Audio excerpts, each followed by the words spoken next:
Aleluya, gloria a Dios. El Señor me los bendiga grandemente en el nombre de Jesús.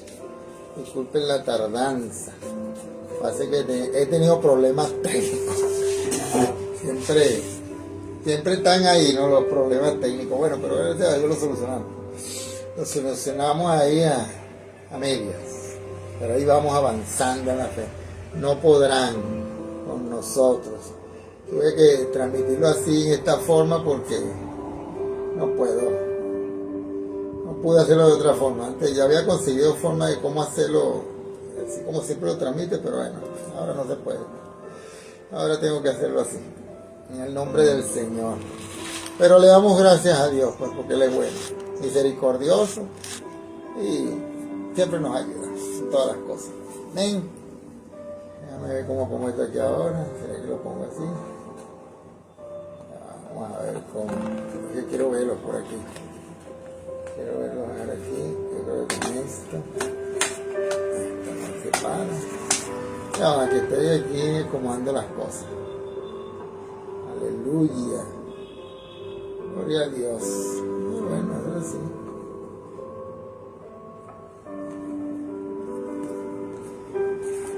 Vamos a ponerlo así.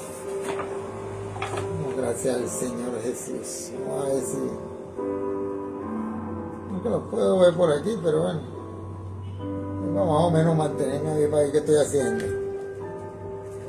Aleluya. Ok, amados hermanos. Bueno, estamos en el libro de Romanos. Alabado sea el Señor. Hoy vamos a estar estudiando Romanos capítulo 2, versículo del 17 hasta el capítulo 3, versículo 9, que nos habla sobre la ley. Alabado sea Cristo, los judíos y la ley, para la gloria de Dios. Dios es bueno y misericordioso, amados hermanos. Dios es bueno y misericordioso. Damos gloria a Dios. Ok, amados hermanos. Tengan sus Biblias entonces a la mano, tengan su cuaderno, su lápiz, su cuaderno de apuntes. Ahora bien, podemos recordar que en este segundo capítulo el apóstol Pablo indicó que la gente buena también era pecadora, ¿no? Y el apóstol también señaló las normas por las cuales Dios los juzgará un día. Vimos en el miércoles pasado los 6 grandes principios que el apóstol Pablo expuso por los cuales Dios juzgará a quienes se justifican a sí mismos. Y Dios no estará observando, mejor dicho, solamente las cosas buenas que hacemos. Es decir, que uno es generoso con lo que tiene y que es bueno con los vecinos, los que nos rodean. Todo eso, amado hermano, es bueno y elogiable. Pero el Dios lo juzgará.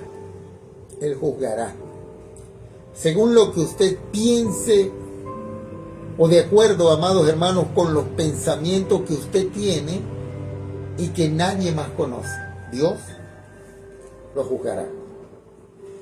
Pero Dios sí los conoce. Él conoce y sabe cuando hay pensamientos impuros. Pues nuestro Señor no hace diferencias entre unas personas y otras. No. Tenemos ahora delante de nosotros que Dios juzgaría a los religiosos también y a los judíos. Especialmente porque la religión de ellos, amados hermanos, fue una religión dada por Dios mismo. Ellos serían juzgados. Y el apóstol Pablo dice aquí en el versículo 17 y 18 de la carta de Romanos capítulo 2, y vamos a irnos para allá de una vez, que por ahí vamos a empezar. Carta a los Romanos, en el capítulo 2, y vamos a leer los versos 17 y 18, que dice así: He aquí, tú tienes el sobrenombre de judío, y te apoyas en la ley, y te glorías en Dios, y conoces su voluntad, e instruido por la ley, apruebas lo mejor. Aleluya. La religión, amados hermanos, ya no era para este hombre un punto de apoyo. La había llevado a ser orgulloso y autosuficiente. La luz del conocimiento había creado una responsabilidad añadida que ocasionó una mayor condenación al saber las cosas que Dios ponía al frente. El judío tenía 10 ventajas sobre el que no era judío, que se mencionan, amados hermanos, en los versículos siguientes. Las primeras 5 se refieren a lo que él era. Primero, llevar el nombre específico de judío. Segundo, apoyarse en la ley. Tercero, presumir de Dios. Cuarto, conocer la voluntad de Dios. Y quinto, verificar la excelencia de ciertas cosas al ser instruido en la ley. Y el apóstol Pablo continuó diciendo en los versículos 19 y 20: y confías en que eres guía de los ciegos, luz de los que están en tinieblas, instructor de los indoctos, maestro de niños, que tienes en la ley la forma de la ciencia y de la verdad. Los últimos 5 privilegios personales, amados hermanos, del judío, se refería a lo que él hacía. Primero, estar convencido de ser un guía de ciegos. Segundo, ser una luz para los que andan en la oscuridad. Tercero, instruidos en los ignorantes. Instruir a los ignorantes. Cuarto, amados hermanos, enseñar a la gente sencilla o inmadura. Como quinto, tener en la ley la regla del conocimiento y la verdad. Alabado sea el Señor.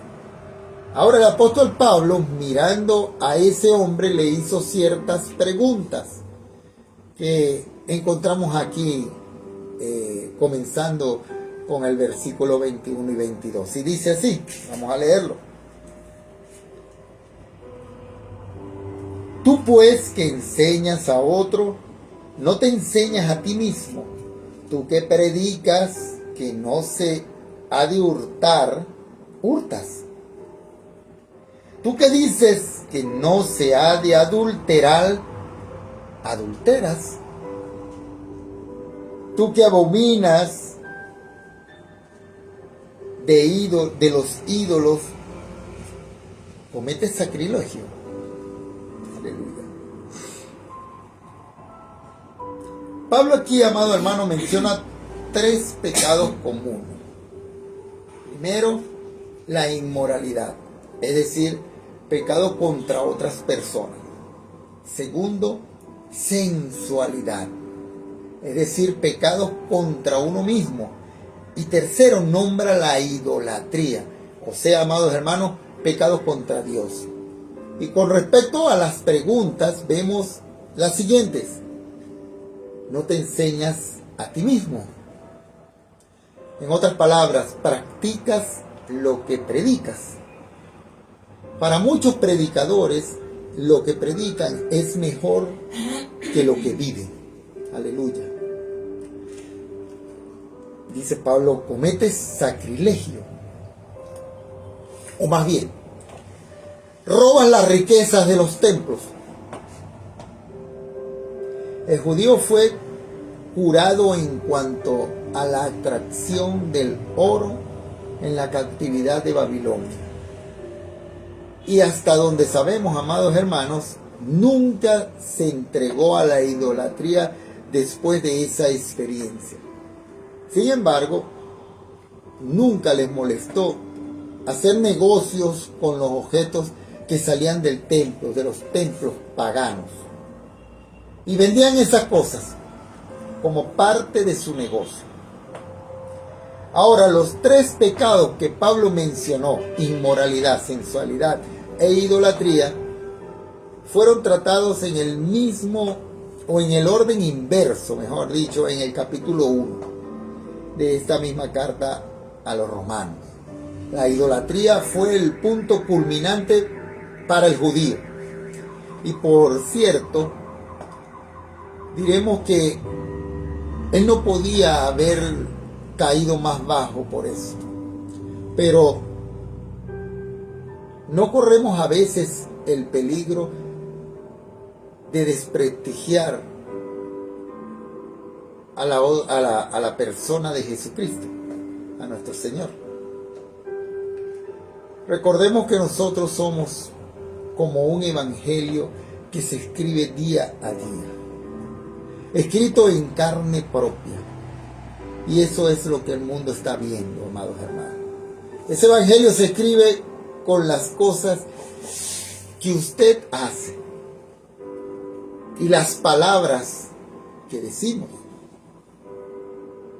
Las personas están leyendo lo que usted escribe. ¿Esté acorde con la palabra de Dios o no? Ahora, ¿cómo se refleja el evangelio en su propia vida? El apóstol Pablo trató algo de vital importancia. Vamos a continuar leyendo el versículo 25. Dice así: pues en verdad la circuncisión aprovecha si guardas la ley, pero si eres transgresor de la ley, tu circuncisión viene a ser incircuncisión. Ahora, la incircuncisión era una señal del sistema mosaico. Ese era todo su valor. Un rito, amado hermano, en sí mismo no tenía mérito alguno. Era solo un distintivo. Y ese distintivo indicaba que el hombre creía en la ley de Moisés. Para ellos, al transgredir la ley y ser circuncidado, en realidad cambiaba la situación y traía descrédito al rito, a esa señal. Y lo que debía ser sagrado se convertía en un motivo de deshonra. Ahora, podríamos trasladar esa situación a nuestro tiempo actual y relacionarlo con los sacramentos de la iglesia. Por ejemplo, tenemos el caso del bautismo. Es la expresión pública de la obra de Dios en el corazón de una persona, pero constituye una farsa si la persona bautizada no muestra evidencias, amado hermano, y oye bien, presta atención, de haber sido salvo. Aleluya. Lo mismo puede decirse de la membresía en una iglesia. Hay muchas personas hoy en día que se unen a una iglesia y por su manera de vivir solo traen desacréditos, amado hermano, a la causa de Cristo. Qué lástima. Ponen en ridículo el significado de la membresía en una iglesia. Y eso es precisamente lo que el apóstol Pablo está diciendo en este pasaje. Escuchemos ahora, vamos a leer lo que él dijo aquí en el versículo 26. Vamos a leerlo, por favor. Si pues el incircunciso guardare las ordenanzas de la ley, no será tenida por incircuncisión como circuncisión.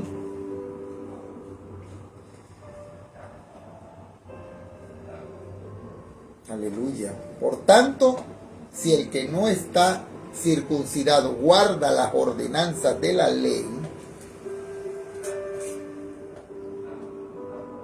no lo considerará Dios circuncidado aunque no lo esté. Oye esto. Vamos a usar otro ejemplo. Si una mujer o un hombre pierde su anillo de matrimonio, ¿quiere decir eso que vuelve a ser soltera o soltero?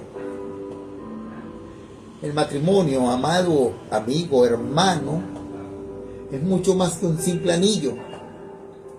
Aleluya. Aunque este sea un símbolo del mismo. Vamos a seguir leyendo el versículo 27 que nos sigue el apóstol Pablo edificando. Y dice: y el que físicamente es incircunciso, pero guarda perfectamente la ley, te condenará a ti, que con la letra de la ley y con la circuncisión eres transgresor de la ley. O sea, volviendo a usar la ilustración del anillo. El llevar el anillo de matrimonio habla de algo sagrado. Y el ser infiel con aquello que representa hace del anillo de matrimonio un objeto de deshonra. Lo que Pablo está diciendo aquí es que la circuncisión debía representar algo real. Aleluya. Y concluyó el apóstol Pablo con los versículos 28 y 29, que dicen así: pues no es judío el que lo es exteriormente, ni es la incircuncisión la que se hace exterior en la carne, aleluya, sino que es judío el que lo es en lo interior, y la circuncisión es la del corazón, en espíritu, no en la letra, la alabanza del cual no viene de los hombres, sino de Dios. Alabado sea el Señor Jesús. La ley ya había establecido que la circuncisión, tenía lugar en realidad en el corazón del ser humano.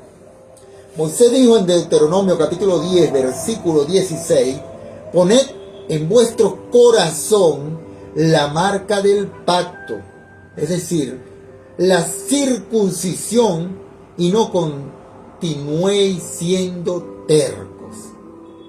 Eso nos prepara, amado hermano, entonces, para considerar ahora el capítulo 3 de Romanos, versículo del 1 al 9.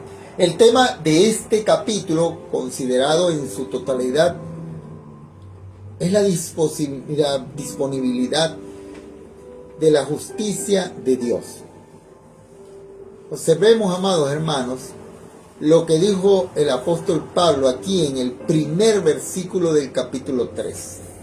Y dice así: ¿qué ventaja tiene pues el judío? ¿O de qué aprovecha la circuncisión? Aquí, amados hermanos, la palabra ventaja tiene el significado de algo que sobreabunda, algo que sobra, que tiene excedente. Y la pregunta tiene que ver con la señal exterior del pacto especial que hizo Dios con los judíos, es decir, la circuncisión. Parecía que el apóstol Pablo estaba en peligro de borrar una distinción que Dios había hecho. La pregunta es si los judíos y los gentiles estaban en la misma posición ante Dios. ¿Cuál era pues la respuesta, la supuesta ventaja, del judío? ¿Y cuál era el beneficio de la circuncisión? Ahora bien, permíteme, amado hermano, leerte lo que dijo el doctor Jan Stifler Él dijo, si la circuncisión en sí misma no provee justificación, y si la circuncisión no la impide, ¿qué provecho había en ella? Una distinción que hizo Dios entre los hombres parecía después de todo no existir. Ahora, amados hermanos, creemos que este tipo de interrogante se escucha constantemente en el día de hoy. Lo escuchamos porque decimos en las prédicas del Evangelio que la membresía en una iglesia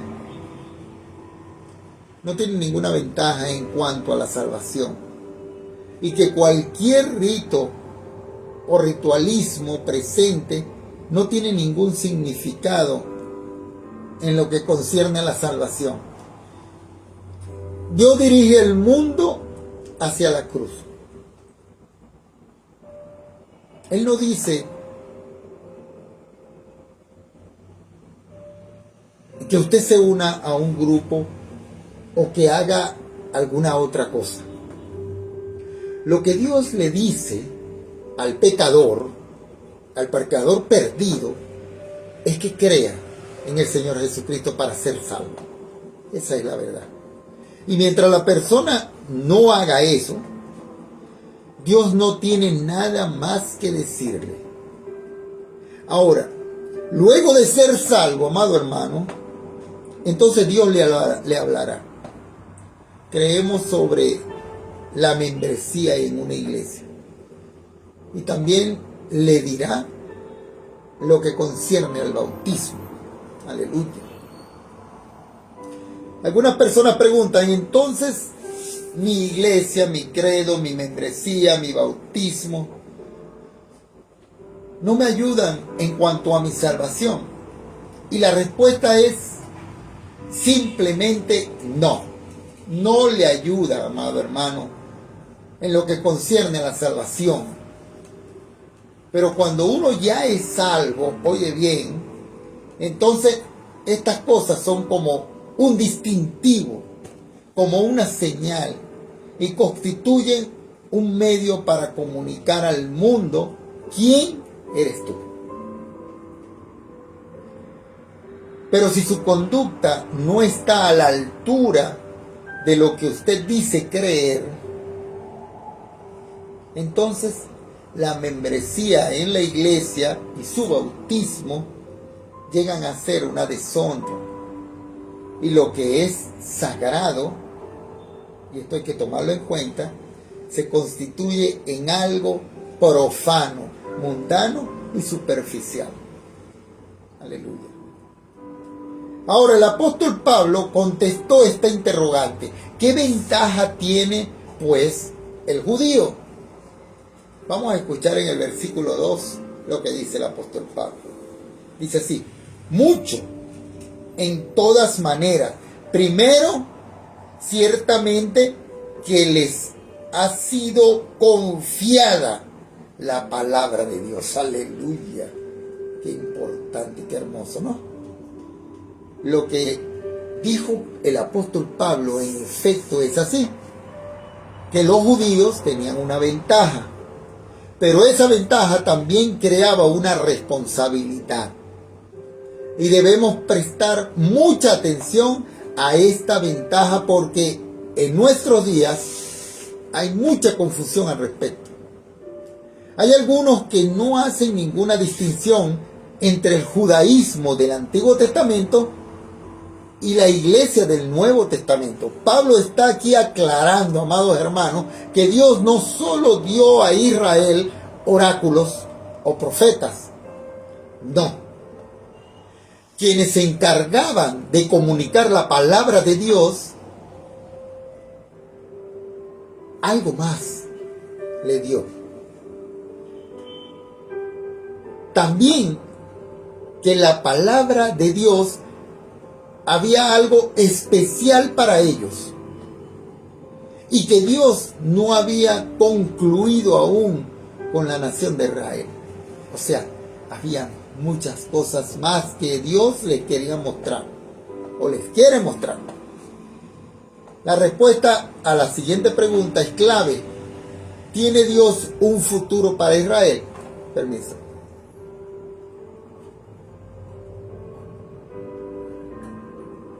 Ay, Dios. Bueno, si Dios no tiene un futuro para Israel, entonces, ¿por qué todas las promesas de Dios se basan en la misma palabra de Dios? Y Dios cumplirá lo que ha prometido. En el Evangelio según San Juan, capítulo 3, versículo 16. Todos lo conocemos. Todo aquel que en él cree no se pierda, tendrá vida eterna. Así nos amó el Señor. También Dios llevará a cabo el pacto, amados hermanos, que hizo con Abraham en el capítulo 12 de Génesis. Preste mucha atención ahora a lo que escribió el doctor Stiffer en referencia a Israel. Él dice, su ventaja no consistió en que Dios sembró judaísmo y el mundo cosechó cristianismo. Eso borra el judaísmo. En primer lugar, fue a ellos a quienes se le confiaron, amado hermano, los oráculos de Dios, a los judíos. Esto no quiere decir que fueron hechos simplemente depositarios de la Biblia, sino que Dios les dio como judíos promesas que aún no han sido cumplidas y que fueron para ellos en particular. El Antiguo Testamento, que es el registro de sus oráculos, de lo que dijeron los profetas, no tiene ninguna promesa o para la iglesia como una organización. No dice una iglesia, prefigurado un reino en el cual los judíos serán dirigentes y donde no perderán su identificación nacional, como les sucede en la iglesia. Hasta aquí, amado hermano, lo que escribió el doctor Stiffer. Ahora, en este punto, importantes teólogos difieren en su interpretación. El doctor Adolfo Saffir, un judío convertido, amados hermanos, hizo la siguiente declaración. El punto de vista tan extendido de que Israel es una figura de la iglesia y ahora que esa figura anticipada ha llegado a cumplirse, desaparece de nuestro horizonte está completamente fuera del contenido de las Escrituras. Israel no es una figura cumplida y absorbida en la iglesia, sino la base en la cual descansa la iglesia. Hasta aquí, amados hermanos, es la declaración del doctor Safi. Esa es una declaración muy importante. Y eso es lo que Pablo, amados hermanos, está diciendo aquí en la epístola a los romanos. Que los judíos tenían una gran ventaja. ¿Sí? Dios tenía un futuro para ellos. Y su falta de fidelidad no destruiría la promesa hecha por Dios. Gloria a Dios. Escuchemos ahora al apóstol Pablo aquí en el versículo 3, que dice: pues que si alguno de ellos han sido incrédulos, su incredulidad habrá hecho nula la fidelidad de Dios. Ahora, esta podría haber sido otra objeción. Y el apóstol Pablo, la frenó y la enfrentó, refiriéndose a la primera. Si la ventaja del judío no alcanzó el objetivo buscado, No quería decir, amado hermano, entonces que la fidelidad de Dios hacia su pueblo había sido anulada. Al fracasar los judíos, no quería ello decir que Dios había fracasado. Bueno, déjame decirte que no, amados hermanos. La promesa de Dios de enviar un redentor para Israel no fue derrotada por el obstinado rechazo y la desobediencia de los judíos. Todas las personas, en cuanto al futuro de la nación de Israel, serán cumplidas para la gloria de Dios, a pesar de su incredulidad. Ahora, amado hermano, quizás a usted no le agrade esto, pero yo le doy gracias a Dios que su promesa para mí no depende de mi fidelidad. Si esa promesa dependiera de mí, yo habría estado perdido hace mucho, mucho tiempo. Gracias a Dios por su fidelidad. Escuchemos ahora lo que dice el apóstol Pablo en el versículo 4.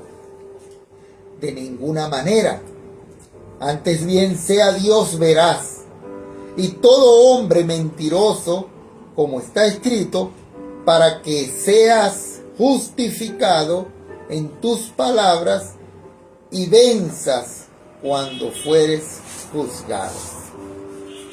En otras palabras, el incrédulo que formulara esta pregunta era mentiroso y Dios lo presentaría un día como tal. ¿Por qué? Porque la fidelidad de Dios es verdadera, amados hermanos, y no puede ser cambiada. Aleluya.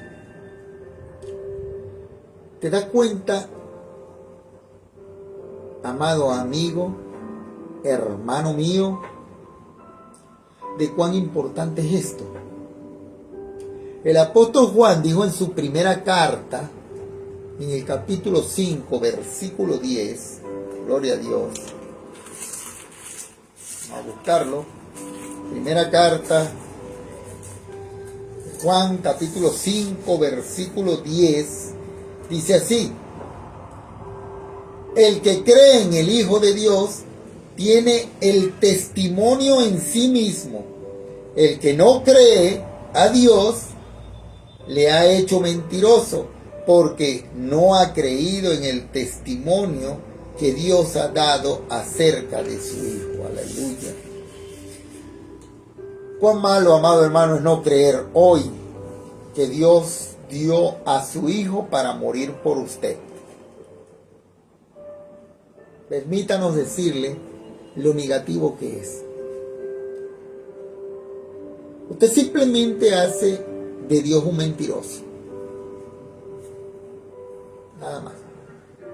Eso es precisamente lo que usted hace al rechazar a su Hijo. Veamos ahora lo que dice en el verso 5. Y si nuestra injusticia hace resaltar la justicia de Dios, ¿qué diremos? ¿Será injusto Dios que da castigo? Habla como hombre. Alguien podría argumentar con sutileza que si la maldad de la nación simplemente revela la maravillosa e infinita fidelidad de Dios, entonces Dios es injusto al juzgar a aquellos que le trae gloria a sí mismo. Esta fue la crítica más severa que Pablo, amados hermanos, enfrentó al predicar el evangelio de la gracia de Dios. Si Dios utiliza el pecado para recibir gloria a Él mismo, entonces no debería castigar al pecador.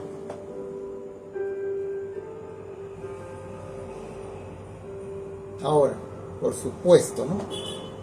Fue usada como excusa para pecar.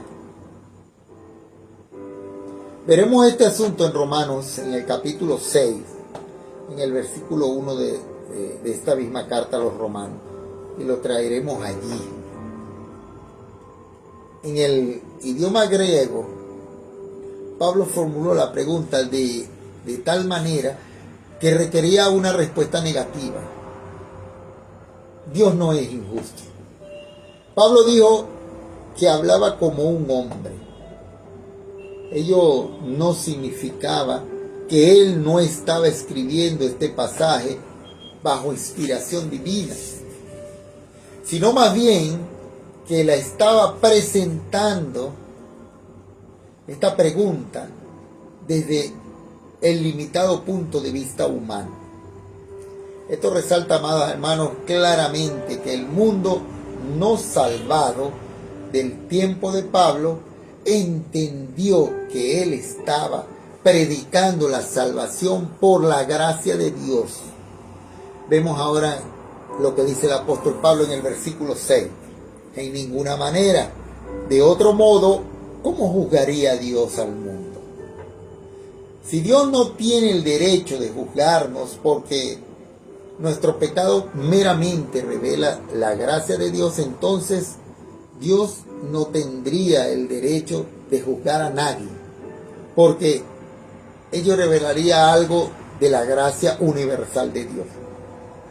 La negativa de Pablo, amados hermanos, fue nuevamente enfática y categórica con respecto a la posición de que Dios fuera injusto.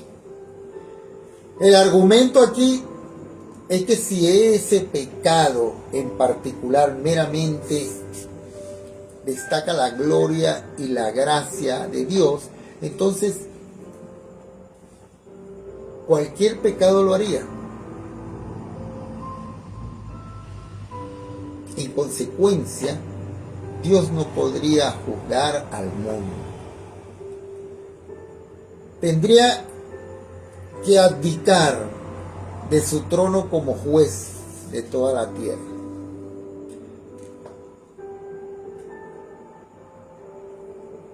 Tendría que seguir argumentos. Los grandes criminales de la historia no deberían ser juzgados. Y quien quiera que usted sea, incluso si usted no es un creyente, seguramente cree que alguna persona debería ser juzgada. En realidad, amados hermanos, todos lo creen. Tenemos un sentido innato dentro de nosotros. Y ha sido Dios quien lo ha puesto allí. Vamos a continuar leyendo el versículo 8 que dice: ¿y por qué no decir, como se nos calumnia y como algunos cuya condenación es justa, afirman que nosotros decimos, hagamos males para que vengan bienes? En este versículo el apóstol Pablo, amados hermanos, llegó su argumento a su conclusión lógica, aunque insostenible. Era intencionalmente una conclusión absurda. Si el pecado magnifica la gloria de Dios, entonces a mayor pecado, mayor gloria. Algunos habían acusado falsamente al apóstol Pablo de enseñar esta deducción absurda, lo cual era ridículo, amados hermanos, porque fue Pablo el que insistió en que Dios debía juzgar el pecado. Con la misma seguridad con que había afirmado la realidad del pecado, afirmó que éste debía ser juzgado. Aleluya. Ahora, llegamos a esta sesión donde nos encontramos con la causa de culpabilidad contra toda la humanidad por parte de Dios. El apóstol Pablo iba a concluir esta sesión que se trata sobre el pecado, colocando a la humanidad ante el juez de toda la tierra. Los culpables aquí son judíos, no judíos, hombres, mujeres, ricos y pobres, indiferentemente de quienes fuesen. El hecho de permanecer a la raza humana, amados hermanos, ya le coloca a uno bajo el veredicto de culpabilidad ante Dios. Y después Pablo nos llevaría a la clínica de Dios, una clínica espiritual, donde el gran médico nos examinaría. Aleluya. Vamos a ver ahí 14 diferencias o 14 diferentes acusaciones, 6 de ellas ante el juez y las otras 8 ante el gran médico que nos ha declarado enfermos. Aleluya. En realidad estamos espiritualmente enfermos, amado hermano, y cerca de la muerte. Como el apóstol Pablo mismo diría a los efesios, estamos muertos a causa de nuestras maldades y pecados. Esa era nuestra condición. Y añade el versículo 9, ¿qué pues? ¿Somos nosotros mejores que ellos? En ninguna manera, pues ya hemos acusado a judíos y a gentiles que todos están bajo pecado. Ya hemos dicho antes que Pablo no estaba el apóstol tratando de probar que el hombre era un pecador. Él estaba más bien mostrando que Dios juzga el pecado. Él estaba dando por sentado, amados hermanos, que el ser humano es pecador, lo cual, por otra parte, es evidente. Simplemente estaba afirmando aquello que ha sido y resulta hoy obvio. Es importante entender qué quiere decir estar bajo pecado. El hombre es un pecador en 4 maneras distintas. En primer lugar, es pecador por hecho. En segundo lugar, lo es por naturaleza, porque el pecar no le convierte en un pecador, sino que pecamos porque somos pecadores. En tercer lugar, el hombre es pecador por imputación. Y eso lo veremos más adelante en el estudio en esta misma epístola de los Romanos. Y en cuarto lugar, amados hermanos, el estado del hombre es bajo pecado. Toda la familia humana estamos bajo ese estado. Pero ¿sabes algo, amado amigo? Dios está dispuesto a levantar de su postración a aquellos que por la fe crean en la eficacia de la obra de nuestro amado Señor Jesús en la cruz. Dice el Salmo 113, ¿quién como el Señor nuestro Dios, que se sienta en las alturas, que se humilla a mirar en el cielo y en la tierra? Él levanta del polvo al pobre y al necesitado alza de su miseria. Amén. Oremos, amados hermanos, y nos vemos el próximo miércoles para continuar con este estudio. Amén. Señor, te damos gracias, Dios, por tu misericordia, por tu amor. Te damos gracias, Señor, porque tú eres grande, Señor. Tu voluntad, Señor Dios, es perfecta y agradable. Ayúdanos, Señor Dios, a hacer tu voluntad, a hacer testimonio, Señor, de tu amor, de tu poder. Ayúdanos, Señor, a hacer testimonio de ti, Señor. Que no nos desviemos, Dios, y que las personas puedan ver, Señor, en nosotros a un cristiano, a un hombre transformado con el poder de la cruz, Señor. En el nombre de Jesús. Bendice a cada uno de mis hermanos, Señor, en el nombre de Jesús. Bendice todo matrimonio, bendice toda familia. Bendice, Señor, a cada persona que está en estos momentos enferma, pasando o padeciendo de cualquier enfermedad, cualquier dolencia, cualquier malestar en su cuerpo. Restáuralo, Señor, sánalo en el nombre de Jesús. Te pido por mi esposa, Dios, porque tú la levantes, tú la ayudes, Señor Dios, le dé fuerza en el nombre de Jesús. Te pido por mí, Señor Dios, para que tú me ayudes, para que tú me sigas dando de tus fuerzas, Dios, para seguir predicando tu palabra, Dios, para seguir llevando tu mensaje de salvación a toda persona, Señor Dios. Ayúdanos a usar estas redes sociales, Señor, para difundir tu mensaje de salvación en el nombre de Jesús. Bendice a mi hermana Tracy, Señor Dios, sana su cuerpo en el nombre de Jesús. Bendice la iglesia de Jesucristo, la sinagoga Ica, Señor, en el nombre de Jesucristo. Perdona nuestros pecados, Señor, y ayúdanos a perdonar a los que nos ofenden, Señor. Quita la dureza de corazón, aumenta nuestra fe, quita la incredulidad, Señor Dios, de nuestra mente, de nuestro corazón. Ayúdanos a ser, Señor, testimonio de ti, Padre eterno, de que tu Hijo es maravilloso, de que ese acto de amor que hizo en la cruz del Calvario, nosotros lo estamos recibiendo en estos días, Señor, en este tiempo.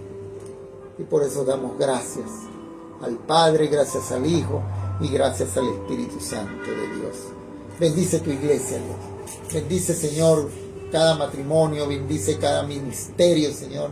Gracias por el ministerio pastoral que tú nos has dado a nosotros, Señor. Gracias, Dios, por fortalecernos en la fe. Gracias por mantenernos, Señor Dios Padre, constante en tus caminos, Señor. Gracias por esas fuerzas que provienen de ti, Señor. En el nombre poderoso de nuestro Señor Jesucristo. Bendice a cada uno de mis hermanos, Dios, que están conectados y que se van a conectar y que van a con nosotros a estudiar tu palabra, Señor Dios, para crecer en el Espíritu. En el nombre poderoso de nuestro Señor Jesucristo. Amén y amén. Aleluya, gloria a Dios. Amados hermanos, nos vemos entonces el viernes. Déjanos allí mismo una manito para saber que estás allí. Déjanos también comentarios, qué quieres, qué preguntas, qué no has entendido, para nosotros ir aclarando todos estos puntos. Acuérdate, amados hermanos, que este es un estudio, que estamos estudiando la Biblia. Queremos aprender del Señor, queremos aprender del mensaje de salvación. Queremos estar claros en estas cosas. Por eso estamos estudiando la palabra de Dios. Así que es bueno que tú hagas tus comentarios, tus preguntas. En estos tiempos vamos a preparar bautizos. Si te quieres bautizar, los que están aquí en Ica, háganos llegar esa inquietud. Y nosotros vamos a estar tomando apuntes, que ya estamos más o menos, ya estamos ahí, ¿cómo se dice? Estamos preparando esos bautizos. Entonces queremos que tú también, o sea, estés de forma activa en la iglesia, en el nombre de Jesús. Que tú puedas recibir todas las cosas que el Señor ha preparado para nosotros, en el nombre de Jesús. Déjanos también allí una manito cuando veas el video, danos tus peticiones de oración, queremos orar por ti. El viernes a las 7 de la noche estamos también transmitiendo por medio de las redes sociales, y el domingo tenemos el servicio dominical. Así que prepara tu tiempo para Dios y tú vas a ver cómo Dios te va a recompensar grandemente. Busca primeramente el reino de Dios y su justicia, y todas las otras cosas serán añadidas. Amén. Dios me los bendiga. Hasta el viernes a las 7.